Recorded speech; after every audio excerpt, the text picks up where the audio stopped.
looking at 3-5 years further. We are not just limited on the current solution, which is just immersed as it is, or with the forced convection heatsink, but also cold plates with manifolds that can push on the version 5 of our product the fluid through that chipset, so we can dissipate up to 1.5 kilowatts if it's required.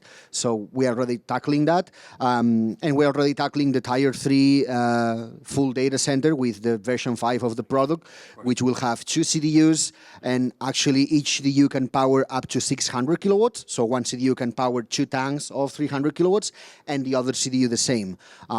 These CDUs will be easily maintained. You can just take them in with a pallet jack outside and put another one, so it's completely redundant.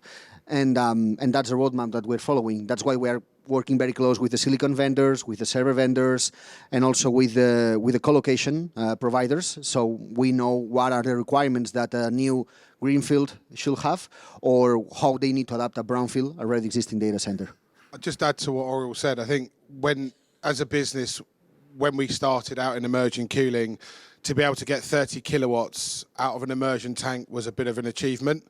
We then grow and we learn and mature our CDU product. We are an engineering company. They employ people like me to do the sales. The owners are engineers by trade. So as we engineer the product and we grow, we then get the CDUs to start producing 50 kilowatts, like the tank you've got here. And now we're looking at 100 kilowatts. And then by Q4, already touched on, we're looking at 300 kilowatts. But what does that mean? It means that the silicons are getting hotter. It means that people like Andy at Bachmann have to now start producing power distribution units to deal and cope with the high density immersion baths. Andy was pushing products to me, telling me, oh, we can get to 30 kilowatts of PDU. Now I'm going back to him saying, mate, I need kilowatts, I need about 60 minimum from your PDUs to be able to deal with this demand. Obviously, we've got a great partner that is pushing that, maturing their product, but that's also being driven by the likes of Stephen and the silicons. The hotter they're getting, the more power we're having to push. So I think this year's a big year for us as a business as we move forward. We will have that first major high density tank on the market before anyone else. As I touched on already, the majority of immersion cooling is based here in the UK. So it's a big win for us as a region as well, and hopefully that will continue to grow. Everyone thought this was going to hit the likes of the Nordics or Germany first, but it's here. And I think the more that we work with the likes of all the partners and the Carbon Zeds and do things like this, we can only just grow this market out, and it will benefit us all in the long run.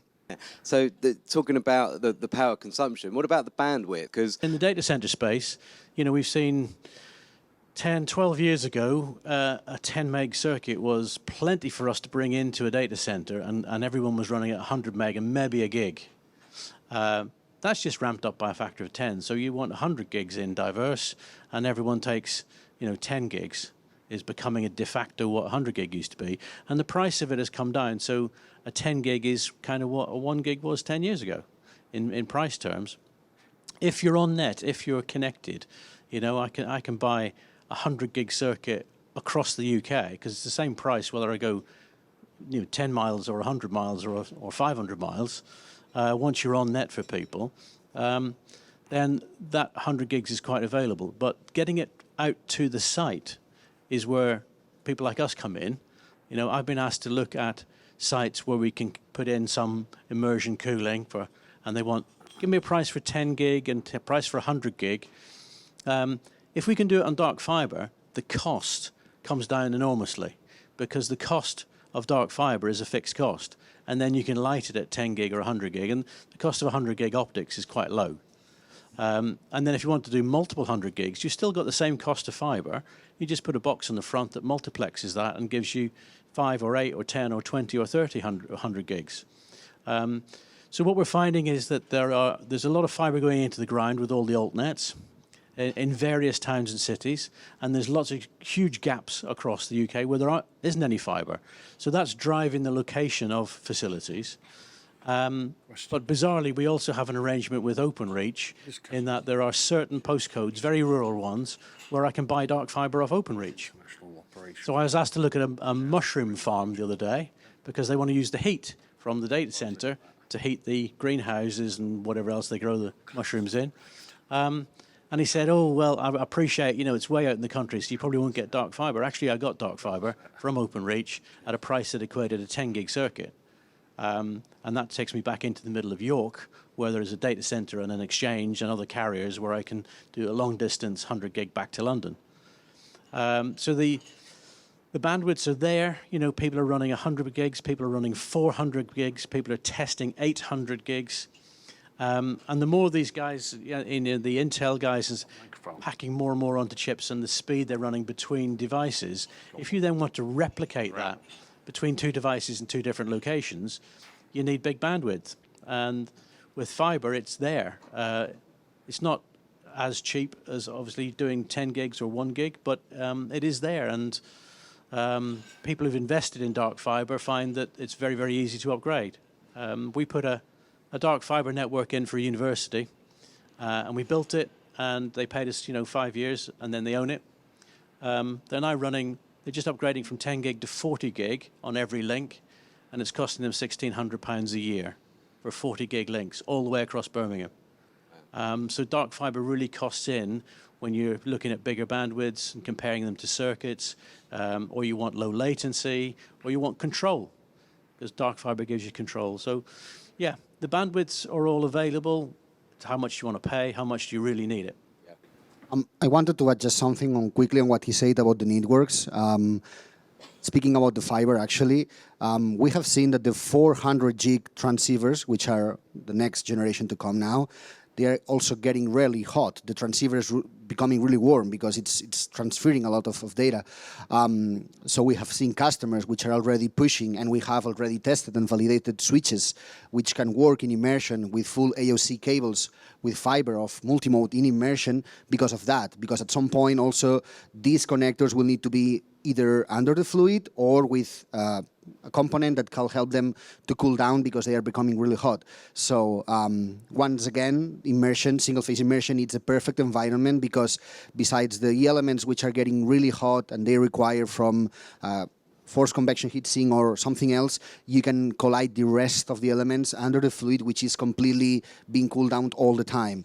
The same happens with the power, not only with the 19-inch traditional IT hardware servers, but OCP servers, which are connecting to a busbar in the bottom, and they are having 21-inch, and they're having DC current. Those are also fitting in the bottom of our tank, and also the busbars that now are starting to become really hot because they are handling 100 kilowatts or more in the bottom of an immersion tank where the fluid is being pumped and it's cooled down. It's again working efficiently and better than in air, that you will need to add copper once again. So again, we believe that as long as we can test and validate all of the elements that are required on a data center environment, and that's why we are opening each time more labs like in Taipei, Sausalito, Barcelona. We are enabling that to happen, and we can prove that it can work under the fluid. Yeah, so what are CarbonZ's plans and strategy to remain competitive and also environmentally friendly in terms of power consumption, for example? Okay, well, obviously the theme of today is about sustainability and how to lower costs. And our intent, effectively, is to be the most competitive colo in the UK in terms of power. And we have a different model to most others. We actually wrap all our services into that cost, which is sort of amortized really across our sort of service spectrum. But the obvious thing, to maintain and improve on carbon sustainability is to use emergent technology, which is why we're holding this event in the first instance. And that will be our de facto standard approach. So our strategy is liquid cooling, but we also recognise the fact that we also have to have very efficient air-based cooling for transition, environments, because IT kit in general is not all immersion capable. So there is a window, if you like, where we're going to have to put in networking equipment that is not immersion capable. Some is, some isn't. Juniper have been working on immersion capable stuff. BT are deploying immersion capable networking. But there's a plethora of networking devices which are not, and they are still required. Therefore, you have to be able to cater for that. But you do it in such a way that is also efficient. As I mentioned before, You know, you're not going to be able to deploy an entire infrastructure day one that is immersion capable because the kit isn't available yet. But as immersion grows as a base for cooling, then vendors will actually design for immersion, so you will have that transitional period, and we're on that currently. You know, I suppose we're effectively leading that, if you like, the way we think about it strategically. So we are cutting edge as opposed to bleeding edge from our perspective, and it has to be done sensibly. You know, but from a cost perspective, you know, we have taken a lot of time and put a lot of effort into being able to reduce our cost base, and that can then be relayed across to our client base. And that's going to be one of our most powerful USPs, if you like. I guess a follow-on to that is what sort of customers are ready now for immersion? Like, what's the sort of spectrum? Who would be a hybrid? What does that look like? How would you define that, or is it just horses? You know, is it just certain customers? There are a number of markets, obviously, not all of which are suitable or beneficial for you know, immersion environments at this point. So everybody knows about AI. The focus is on AI. That's high density GPU or CPU. So that's a massive market and is growing. So that's the first one. Then you've got high density compute, HFT, which is high frequency trading, and then hyper-converged, so basically being able to put your entire platform in one environment, and that will grow because then you can actually minimize the infrastructure required to cool it. But again, that's driven by technology vendors. But it's the high density stuff at the moment which has got most focus. Yeah, and I think just touching on what you were saying, Tony, Paul and I are currently working on something where we're working with a partner who actually produces the physical servers and hardware for Warner, for Universal. And the idea is now that they are deploying into Liquid, and their words, not mine, is that the picture houses want to be able to say, for example, that the latest Avengers movie was made in the most sustainable methods possible, and the technologies include liquid immersion cooling. I'll just add to that as well. There's obviously a massive market in the enterprise arena. Enterprises tend to use high levels of virtualization technologies. So if you're looking at a dry air server that can run 1,000 VMs or 10,000 containers, if you transform that onto high density compute capability and immersion, that's a 10-fold increase for the same footprint. So that's a massive market. And obviously we're looking at that. Right, well, thank you very much. Gentlemen on the stage, thank you for taking those Thank you very questions. What I would like to say is, from Carbon Z to everybody who's present, thank you very much for attending today. I've been here when it's colder, when the sun is white and earnest like it's 1985 when we traveled to the promise.